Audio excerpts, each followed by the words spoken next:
যখন মা বলেছে পুজোতে বাপের বাড়ি যাওয়া হবে না তো হবে না। পুজোর সময় বাপের বাড়িটা মেয়েদের ইমোশন, মা প্লিজ আটকাবেন। ইমোশন তো কন্ট্রোল করো, এই বাড়িতেও তো আত্মীয় স্বজন আসবে, কত কাজ বলো তো।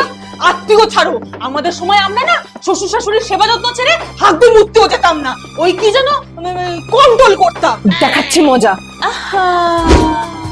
চা কি খাবো? হ্যাঁ দিচ্ছি। এবার দেখি কন্ট্রোল করে কি করে।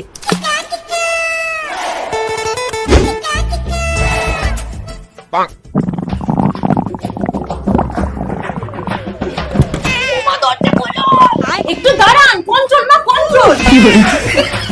আর পারছি না, এবার হয়ে যাবে। আধা ঘন্টার মধ্যে বেরোচ্ছি।